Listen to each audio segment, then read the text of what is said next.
ओम शांति। 24 मई 2025 की साकार मुरली है।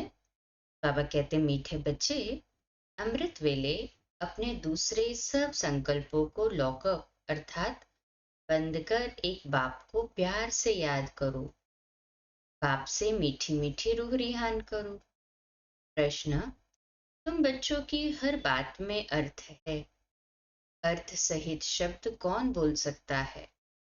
उत्तर, जो देही अभिमानी है वही हर बोल अर्थ सहित बोल सकता है। बाप तुम्हें संगम पर जो भी सिखलाते हैं वह अर्थ सहित है। यह अभिमान में आकर मनुष्य जो कुछ बोलते हैं वह सब अर्थ के बिना अनर्थ है। उससे कोई फल नहीं निकलता, फायदा नहीं होता। गीत है, नयनहीन को राह दिखाओ प्रभु। ओम शांति। ये सब गीत आदि है भक्ति मार्ग के। तुम्हारे लिए गीतों की दरकार नहीं है, कोई तकलीफ की बात नहीं। भक्ति मार्ग में तो तकलीफ बहुत है। कितनी रस्म रिवाज चलती है, ब्राह्मण खिलाना, ये करना, तीर्थों आदि पर बहुत कुछ करना होता है। यहाँ आकर सब तकलीफों से छुड़ा देते हैं। इसमें कुछ भी करना नहीं है। मुख से शिव शिव नहीं बोलना है। ये कायदे मुजिब नहीं, इनसे कोई फल नहीं मिलेगा। बाप कहते हैं ये अंदर में समझना है, मैं आत्मा हूं। बाप ने कहा है हमको याद करो। अंतर्मुखी हो बाप को ही याद करना है। तो बाप प्रतिज्ञा करते हैं तुम्हारे पाप भस्म हो जाएंगे। ये है योग अग्नि, जिससे तुम्हारे विकर्म विनाश हो जाएंगे। फिर तुम वापस चले जाएंगे। हिस्ट्री रिपीट होती है। ये सब अपने साथ बातें करने की युक्तियां हैं। अपने साथ रूह रिहान करते रहो। बाप कहते हैं मैं कल्प कल्प तुमको ये युक्ति बताता हूँ। ये भी जानते हैं धीरे धीरे ये झाड़ वृद्धि को पाएगा। माया का तूफान भी इस समय है, जबकि मैं आकर तुम बच्चों को माया के बंधन से छुड़ाता हूँ। सतयुग में कोई बंधन होता नहीं। ये पुरुषोत्तम युग भी अभी तुमको अर्थ सहित बुद्धि में है। यहाँ हर बात अर्थ सहित ही है। देह अभिमानी जो बात करेंगे सो अनर्थ, देही अभिमानी जो बात करेंगे अर्थ सहित, उनसे फल निकलेगा। अब भक्ति मार्ग में कितनी डिफिकल्टी होती है। समझते हैं तीर्थ यात्रा करना, ये करना, ये सब भगवान के पास पहुंचने के रास्ते हैं। परंतु बच्चों ने अब समझा है वापस कोई एक भी जा नहीं सकता। पहले नंबर में जो विश्व के मालिक लक्ष्मी नारायण थे उनके ही 84 जन्म बता देते हैं। तो फिर और कोई छूट कैसे सकता है? सभी को आना है ये चक्र में। सब चक्र में आते हैं। कृष्ण के लिए कैसे कहेंगे कि वह सदैव कायम है ही है? हाँ, कृष्ण का नाम रूप तो चला गया, बाकी आत्मा तो है ही किस न किस रूप में।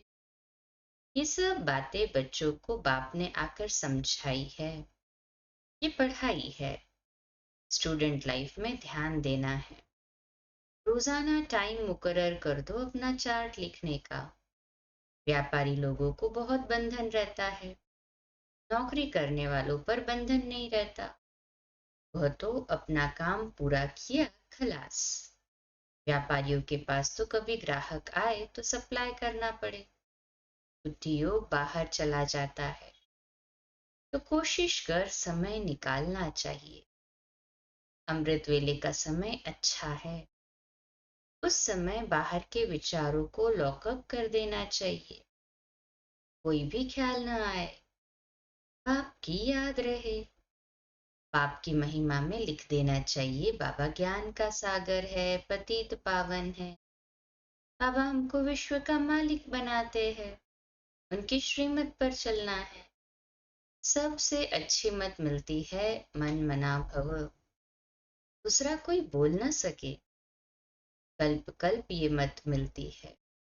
तमो प्रधान से सतो प्रधान बनने की। बाप सिर्फ कहते हैं माम एकम याद करो। इसको कहा जाता है वशीकरण मंत्र। अर्थ सहित याद करने से ही खुशी होगी। बाप कहते हैं अव्यभिचारी याद चाहिए। जैसे भक्ति में एक शिव की पूजा अव्यभिचारी है, फिर व्यभिचारी होने से अनेकों की भक्ति करते हैं। पहले थी अद्वैत भक्ति, एक की भक्ति करते थे। ज्ञान भी उस एक का ही सुनना है। तुम बच्चे जिसकी भक्ति करते थे वह स्वयं तुम्हें समझा रहे हैं। मीठे मीठे बच्चे, अभी मैं आया हूँ। ये भक्ति कल्ट अभी पूरा हुआ। तुमने ही पहले पहले एक शिव बाबा का मंदिर बनाया। उस समय तुम अव्यभिचारी भक्त थे, इसलिए बहुत सुखी थे।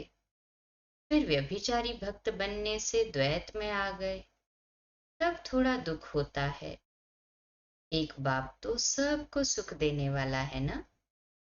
बाप कहते हैं मैं आकर तुम बच्चों को मंत्र देता हूँ। मंत्र भी एक का ही सुनो। यहाँ देहधारी कोई भी नहीं। यहाँ तुम आते ही हो बाप दादा के पास। शिव बाबा से ऊंच कोई है नहीं। याद भी सब उसको करते हैं। भारत ही स्वर्ग था, लक्ष्मी नारायण का राज्य था। उनको ऐसा किसने बनाया जिसकी तुम फिर पूजा करते हो? इसको पता नहीं महालक्ष्मी कौन है। महालक्ष्मी का आगे जन्म कौन सा था? तुम बच्चे जानते हो, वह है जगत अम्बा। तुम सब माताएं हो। वंदे मातरम। सारे जगत पर ही तुम अपना दाव जमाती हो। भारत माता कोई एक का नाम नहीं। तुम सब शिव से शक्ति लेते हो, योग बल से। लेते हैं ना हम सभी शिव बाबा से शक्ति, योग बल से। कहे हाँ जी बाबा। शक्ति लेने में माया इंटरफेयर करती है। युद्ध में कोई अंगूरी लगाते हैं तो बहादुर हो लड़ना चाहिए। ऐसे नहीं कोई ने अंगूरी लगाई और तुम फंस पड़ो। ये है ही माया की युद्ध। बाकी कोई कौरव और पांडवों की युद्ध है नहीं। उनकी तो आपस में युद्ध है। मनुष्य जब लड़ते हैं तो एक दो गज जमीन के लिए गला काट देते हैं। बाप आकर समझाते हैं ये सब ड्रामा बना हुआ है। राम राज्य रावण राज्य। अभी तुम बच्चों को ये ज्ञान है कि हम राम राज्य में जाएंगे। वहां अथाह सुख है। नाम ही है सुख धाम।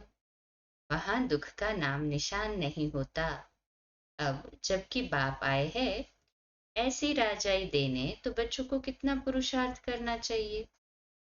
घड़ी घड़ी कहता हूँ बच्चे थको मत। शिव बाबा को याद करते रहो।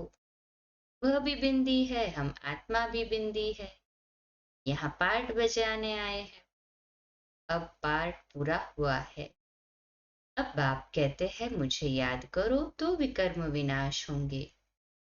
विकर्म आत्मा पर ही चढ़ते हैं ना। शरीर तो यहाँ खत्म हो जाएंगे।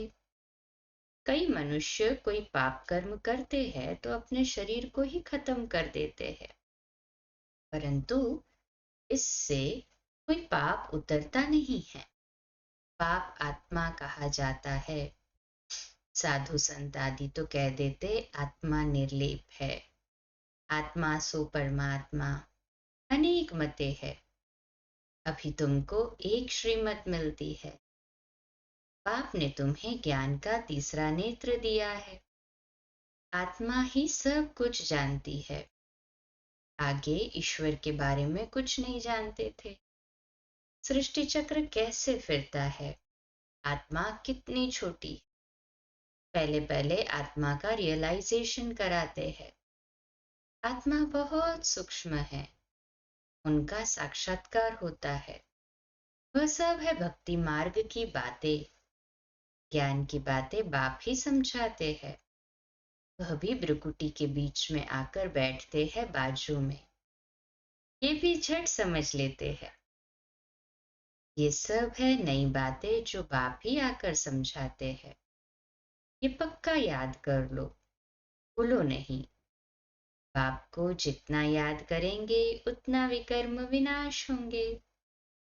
विकर्म विनाश होने पर ही आधार है तुम्हारे भविष्य का। तुम बच्चों के साथ साथ भारत खंड भी सबसे सौभाग्यशाली है। जैसा सौभाग्यशाली दूसरा कोई खंड नहीं है। यहाँ बाप आते हैं। भारत ही हेवन था जिसको गार्डन ऑफ अल्लाह कहते हैं। तुम जानते हो बाप फिर से भारत को फूलों का बगीचा बना रहे हैं। हम पढ़ते ही है वहां जाने के लिए, साक्षात्कार भी करते हैं। ये भी जानते हैं कि ये वही महाभारत लड़ाई है। फिर ऐसी लड़ाई कभी लगती नहीं है। तुम बच्चों के लिए नई दुनिया भी जरूर चाहिए। नई दुनिया थी ना, भारत स्वर्ग था। 5,000 वर्ष हुए। लाखों वर्ष की तो बात ही नहीं। लाखों वर्ष होते तो मनुष्य अनगिनत हो जाए। ये भी कोई की बुद्धि में नहीं बैठता कि इतना हो कैसे सकता, जबकि इतनी आदमशुमारी नहीं है। अभी तुम समझते हो। आज से 5,000 वर्ष पहले हम विश्व पर राज्य करते थे और खंड नहीं थे। वह होते हैं बाद में। तुम बच्चों की बुद्धि में ये सब बातें हैं और किसकी बुद्धि में बिल्कुल नहीं है। थोड़ा भी इशारा दो तो समझ जाए। बात तो बरोबर है। हमारे पहले जरूर कोई धर्म था। अभी तुम समझा सकते हो कि एक आदि सनातन देवी देवता धर्म था, वह प्रायलोप हो गया है। कोई अपने को देवता धर्म के कह नहीं सकते। समझते ही नहीं कि हम आदि सनातन देवी देवता धर्म के थे। फिर वह धर्म कहाँ गया? हिंदू धर्म कहाँ से आया? कोई का भी इन बातों में चिंतन नहीं चलता है। तुम बच्चे समझा सकते हो, बाप तो है ज्ञान का सागर, ज्ञान की अथॉरिटी।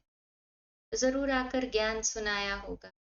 ज्ञान से ही सद्गति होती। इसमें प्रेरणा की बात नहीं। बाप कहते हैं जैसे अब आए हैं वैसे कल्प कल्प आता हूँ।